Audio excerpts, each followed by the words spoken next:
All right, Brakati Yahweh, Brakati Yahweh Shai. Call Halal Yahweh Bahashem.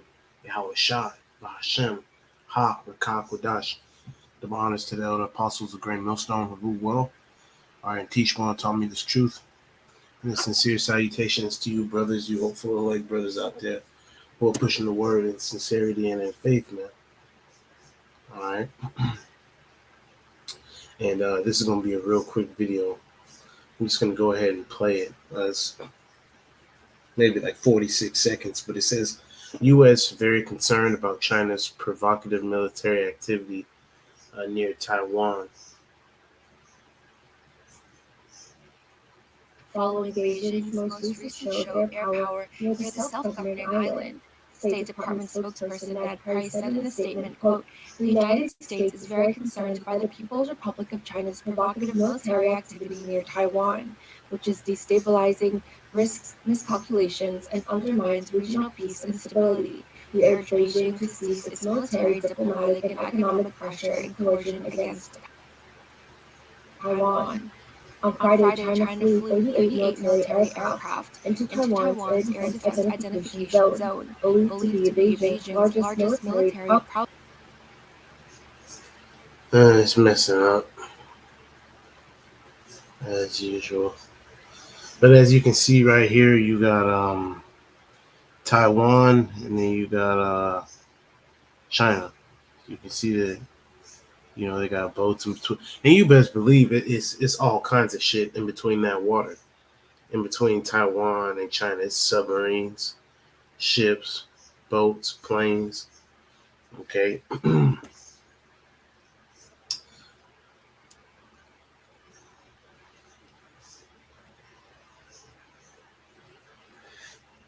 Slovakia.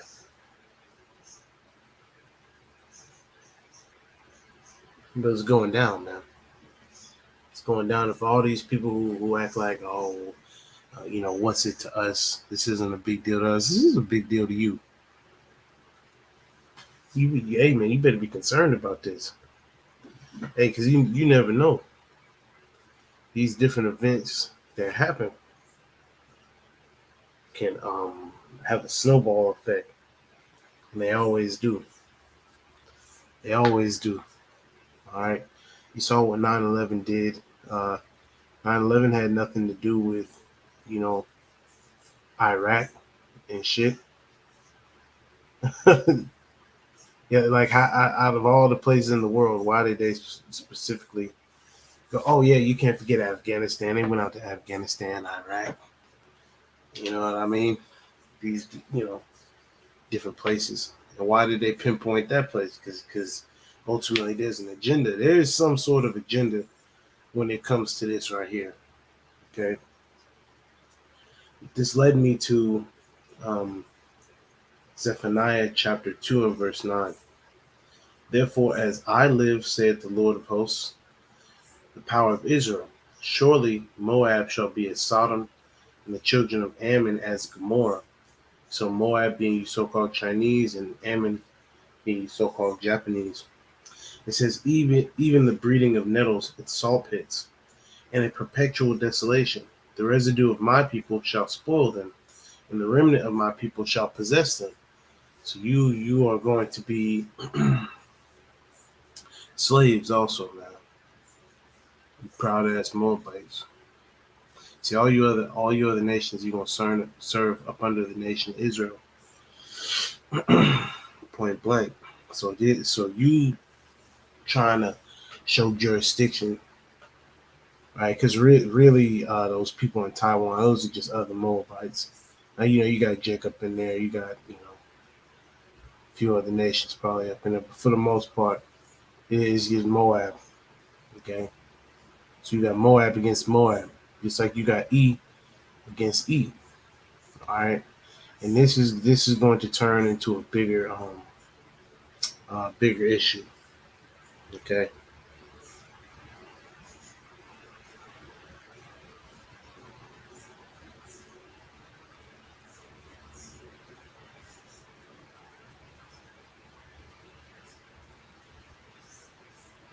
Amos chapter 2 verse 2. But I will send a fire upon Moab, and it shall devour the palaces of Kerioth. And Moab shall die with tumult, with shouting, and with sound of the trumpet. So let's get the definition of tumult, like a tumultuous noise. I believe that's like a loud noise, but we're going to get the definition.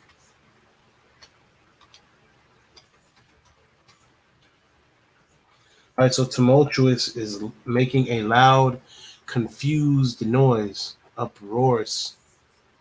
All right, so it's going to be an uproar of the people as far as Moab. What's that going to lead? What's that going to lead to? See, Moab believes that they're going to be the next quote unquote superpower, and that's not going to happen. Okay, those are the vain imaginations of you heathens. Amos chapter 2 and verse 1. Thus saith the Lord, for 3 transgressions of Moab, and for 4, I will not turn away the punishment thereof. Yes, you're going to get this word. All right, because he burned the bones of the king of Edom into lime. Damn. Okay, Daniel chapter 11, verse 41. He shall enter also into the glorious land, and many countries shall be overthrown. But these shall escape out of his hand, even Edom and Moab and the chief of the children of Ammon. So let's go deeper into that.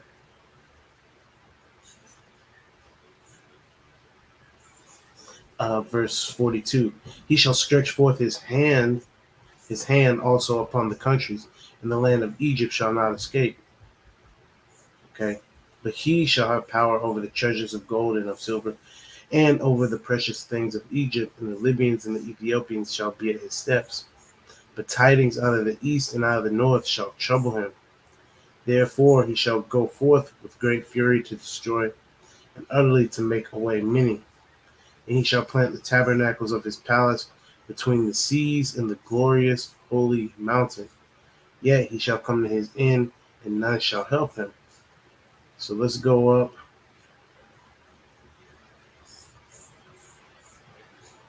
Let's go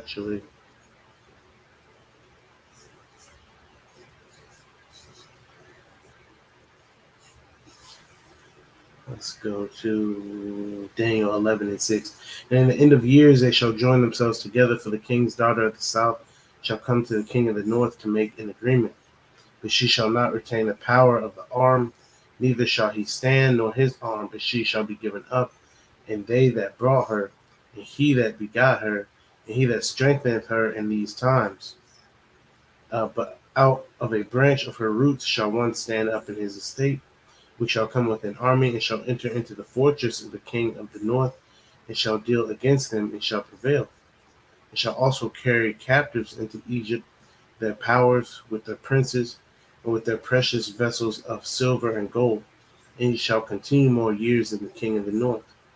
So the king of the south shall come into his kingdom, and shall return into his own land.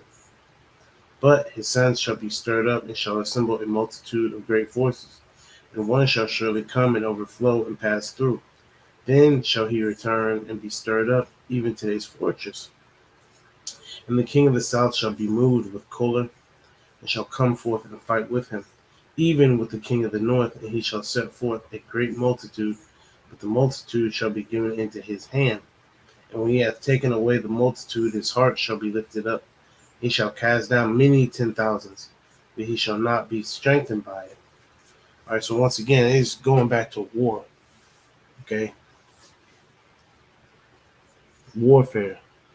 Warfare involves thousands upon thousands of people perishing. Salakia.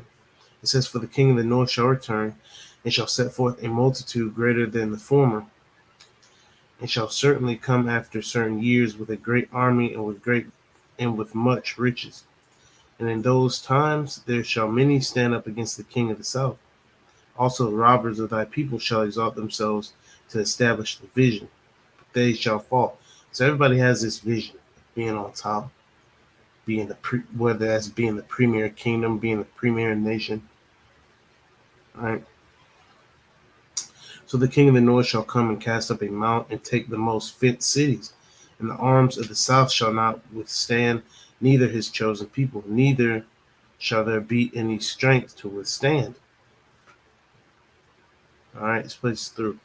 But he that cometh against him shall do according to his own will, and none shall stand before him. And he shall stand in the glorious land, which by his hand shall be consumed. All right, so this place is done, man.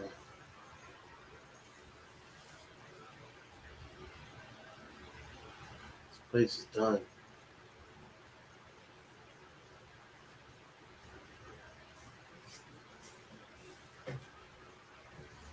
And Daniel chapter 11 is very deep. You know what I mean? It can seem like it's all over the place, but it's not. You know, you just have to focus. You got to focus on the scriptures, man.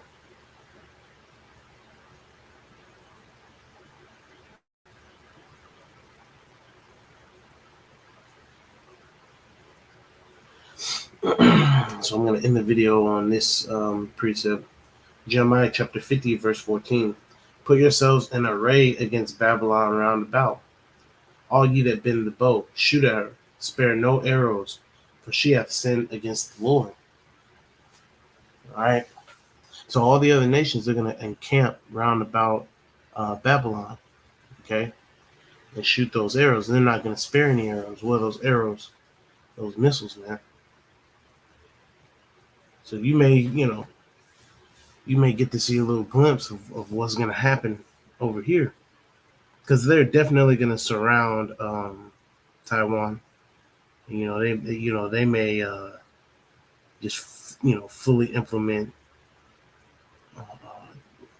military action, which America is definitely as an interest of America. Taiwan is an extreme interest of America. They're going to definitely get involved in that. That's going to lead to more chaos, more confusion, and more destruction, man. Which that's what we're hoping for. That's what we're praying for things to. Hey, man, we see that different things get started from little tiny examples. So we want this to happen. This is a good thing. This is the pushing of prophecy, man. And although I didn't go into something specifically saying, all right, Taiwan is gonna, be going back and forth with Moab. Nah, man. That's just simply an example. That it's warfare. People don't think that there's still war here on the earth. There's warfare, man. It's gonna be warfare when the Lord comes back.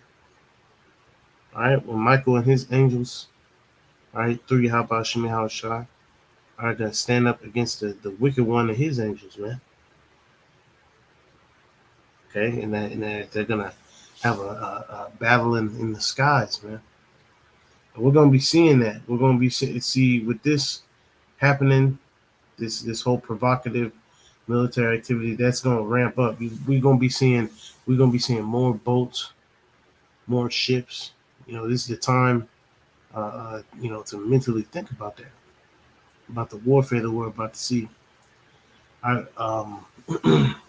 Hopefully this video was edifying to you brothers, you sincere brothers, and you few sisters, man.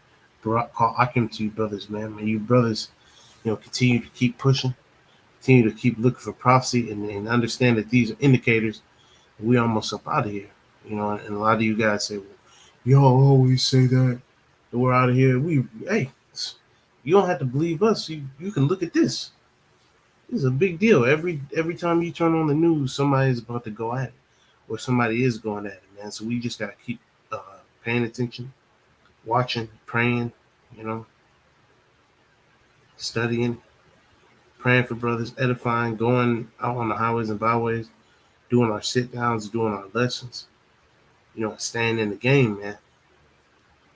All right, like the last video I did when I was out at camp, spiritual warfare. It's spiritual warfare out here, man. So we have to prepare ourselves a lot. The main thing about warfare is preparation prior to the warfare. So since we're not physically, we have to spiritually, we have to mentally get prepared for this battle that's about to take place out here, man. Because it's about to get real bad. All right, this is your brother Giyar Ira. May the Heavenly Father continue to work with you brothers, man. The water to the Rakakwadash, Kaya Hara Kakwadash, to the Holy Spirit for resting upon me to do this lesson. Until the next time, I call Akim to you brothers, man. All praises, honor, and glory to Yahweh Ba'Shem, Yahweh Shah. All right, Shalom.